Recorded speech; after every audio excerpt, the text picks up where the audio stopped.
Hello everyone and welcome to this video about the Duolingo test. My name is Mohammed Ani. I'm from Syria. I'm the General Manager of Lyceum Training Services, a center that's based in Damascus, the Instagram page and Telegram channel of which you're probably watching this video on now. I'm also a standardized exam expert. I've been in the field for the last 11 years. I've taught preparation courses for IELTS, TOEIC, Pearson test, PTE, UNLPE, TOEFL, 3 types of TOEFL, PBT, CBT, and IBT. And now I'm also teaching preparation courses for the Duolingo test. This video is not created to give you information about the Duolingo test. You can find information in many places, and I'll be sharing a link for that matter. This video has been created to help you prepare individually. In other words, I'll be talking about the question types you find in the exam, about the method of study, and I will be providing you with some materials so that you can prepare for the exam on your own. By the way, on the Instagram page and Telegram channel, there will be links posted later that you can use to download materials. There are 2 things that I want to talk about in that regard, but let me say that the links are to sample tests, Duolingo online lessons, tips to score high on the test, general overview about the types of questions, online lessons, and materials. So the 2 things I want to say are that your knowledge of TOEFL, IELTS, or PTE may help you with the Duolingo test preparation. I'll be elaborating on that later on. The second thing is that the speaking and writing scoring systems have the same features in these exams, specifically IELTS, TOEFL, and the Duolingo test. Let's take a quick look. The features in the Duolingo test are the task relevance and length, which is like task response in IELTS, grammatical accuracy and complexity, which is like grammar in IELTS, lexical sophistication and diversity, this is very similar to vocabulary in IELTS, and finally fluency and acoustic features, this is like fluency and pronunciation in IELTS. By the way, pronunciation has 3 aspects to it: word pronunciation, word stress, and intonation. I'll be talking about that in a minute.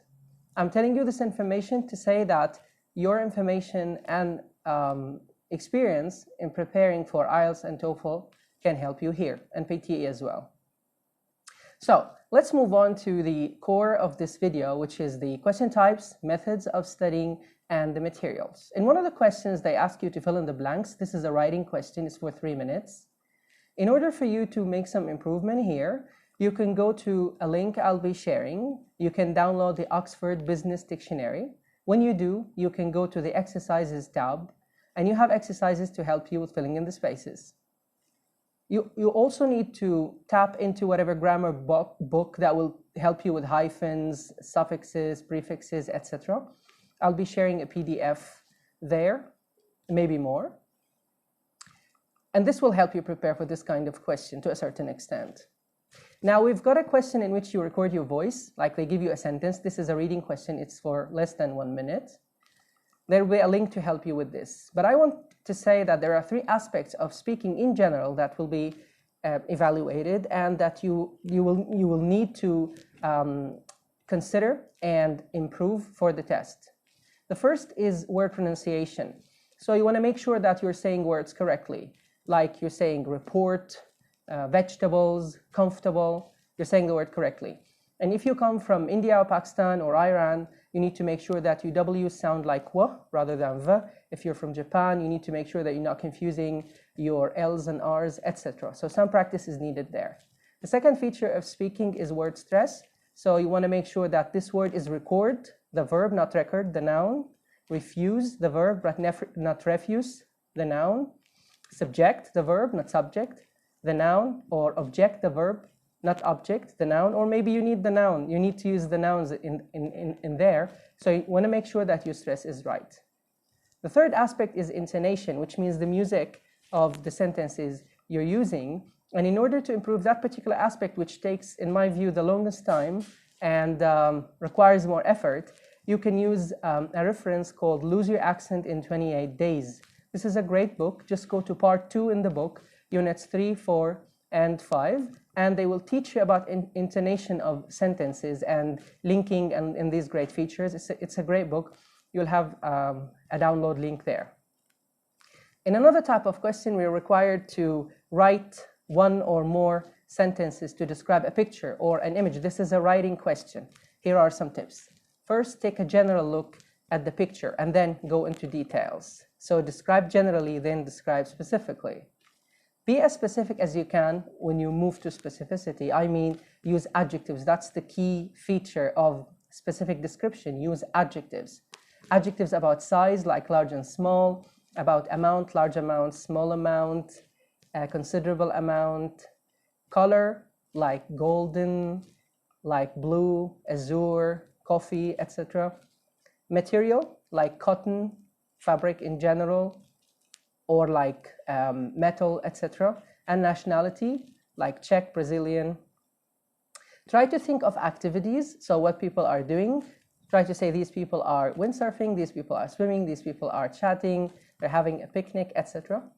Try to think in a way, a speculative way, like you try to speculate. For example, maybe this happened, that's why the man looks sad, or maybe he was running, that's why he's tired. Try to tell a story. You can tell the story of the picture from beginning to end. Remember, please, to write at least one complete sentence, preferably more, and try to use all the time possible to show your vocabulary muscle, as it were. Show them that you know a lot of vocabulary, so avoid repetition. Now, I will be sharing with you 2 or 3 videos that tell you specifically how to describe a picture. This feature is available in different exams. For example, there's the aptitude test. They ask you to describe an image or a picture. So those who are familiar with the aptitude will have no problem with this question. Those who are not will have no problem as well, because they'll be watching the video I'm sharing and they will be practicing. In the speaking section, they've got the same thing. So they'll ask you to describe an image. Please use the same tips for both speaking and writing. In another activity or task, they ask you to select the real English word that you can see. What can you do? You can go to our old friend, English Grammar in Use, if you're familiar with the book. Maybe you need the intermediate level, or the intermediate and the upper intermediate level. If you don't have much time, just go to Oxford Business Dictionary.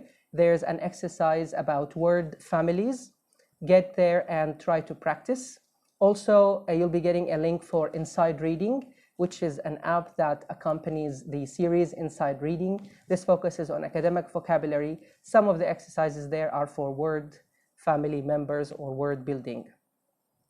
One more activity, it asks you to select the real English word you can hear. This is a listening activity. Definitely go to Oxford Business Dictionary, a link of which you'll be having later. I will be sharing later on my on the center's Telegram page, Telegram channel, and Instagram page. So in this dictionary, the word family tab will help you in the exercises tab.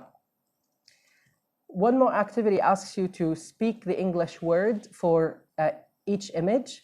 They give you 3 seconds to think. There are many apps to help you with this, but especially if you're an advanced learner, go to Merriam-Webster website, the dictionary, and they've got quizzes. So there's a quiz for the object in the picture. So you name that thing. It's called Name That Thing. It's really useful. Try it, and you've got a variety of things, so you can get used to the process, and there's a timer. Another activity asks you to type the statement that you hear. I'll be sharing a link to help you with this, and I've got some tips too. So here, try to hear it as many times as possible. Try to fill in the blanks. Try to check the number. By number, I don't mean 1, 2, or 3. I mean try to check whether it's plural, uncountable, or singular, and other features. Another activity on the exam asks you to record yourself saying a certain statement. This is a reading exercise. There's an app for this. It will help you pronounce words better and pronounce sentences better as well. It's called Elsa Speak. Part of this app is for free, and part of it is paid. The free part is good. You can get the app if you want later. Another question on Duolingo asks you to respond to a certain question in at least 50 words. This is a writing question. So what can you do to write a paragraph of 50 words at least? Remember to think well before you write. I'll give you examples, so this will be practical. They give you the following question. In general, people are living longer today. Discuss some of the advantages and disadvantages of that. This is shared with IELTS writing task 2. They've got the same topic there, and you can read essays written by IELTS examiners or experts to answer this specific question. Another question is, describe a time when you were surprised. What happened? This is similar to an IELTS speaking part 2 question. Remember that your writing answers, the answer you should write should be a paragraph starting with a topic sentence, followed by supporting sentences, and then a concluding sentence. The concluding sentence is optional.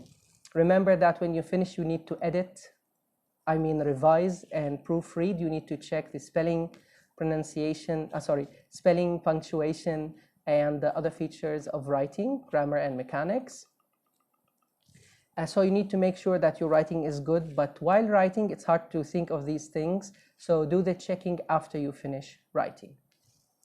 In a speaking question, they ask you to prepare for around 30 seconds and then another one for 20 seconds.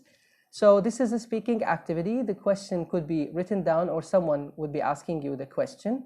You need to use the 30 seconds for the first one in order to prepare. So this is exactly the same as IELTS speaking part 2, but in IELTS speaking part 2, they give you 1 minute to prepare. Here it's half a minute, so you make sure that you do sufficient brainstorming. A question like that is, describe your favorite subject in school. 4 points, like IELTS. The first point, what is it? What's the subject? Second point, why do you like it? Third point, how long have you studied that subject? And the last one is, why is it important? So you need to make notes, like IELTS, and then speak. In the second speaking test, they give you 20 seconds, and they ask you to prepare in the 20 seconds, and they ask you a question like, they ask you to talk about a specific culture. So the first question is, what culture is it, and when were you first exposed to that culture, and how does that culture compare to your culture? Okay, how can you improve there? How can you do sufficient practice? Well, you can use IELTS speaking part 2 materials. For example, you can use IELTS Journal by Adam Smith. You can use one of the books by Makar, any book by Professor Makar, the Indian IELTS exam preparation expert. They will help you with that matter. In another question, there's an interview, there's speaking and writing. So they ask you to speak from 1 to 3 minutes, and they ask you to write up to 5 minutes. That will not be graded. There is no score for this. In fact, these will be sent to the university you're applying to. Not all types of questions, of course, the ones I've talked about, not all of them will be included in one exam. Some of them will, some of them may not. If you want to use your knowledge of TOEFL IBT, for example, to improve your writing, you can use materials for writing the independent task in TOEFL. And if you would like to use your knowledge of IELTS, all the materials you have for IELTS, you can improve your writing by using writing task 2 questions and sample answers. If you'd like to improve your speaking using TOEFL materials, you can use TOEFL preparation books, TOEFL IBT preparation books, and use questions and sample answers for the independent task, which is task number 1 in the new TOEFL IBT, and materials for speaking part 2 from IELTS. You can use TOEFL books like the Oxford Guide, the TOEFL Oxford Guide by Susan Bates, great book, and the official guide from ETS as well. I have drawn some comparisons between TOEFL IBT and IELTS on the one hand, and the Duolingo test on the other hand. I can also compare Duolingo to the Pearson test, PTE. I'll be sharing a link to help you with this. I want to tell you that if you prepared for PTE, it will help you because PTE has got questions like reading aloud, which is found in the Duolingo test. There is fill in the blanks, and there is write from dictation. The Oxford Business Dictionary will help you there, and all PTE materials specifically designed to help you with preparation for these questions will help you too. These are a few things that I wanted to share with you to help you prepare individually for this test. As I've said, I will be sharing some links on the Telegram channel and the Instagram page of Lyceum Training Services. So stay tuned. This is Mohammed Ani from Syria, and I want to say to all Muslims concluding their fasting and receiving the Eid tomorrow, Eid Mubarak to you all. Bye, everyone.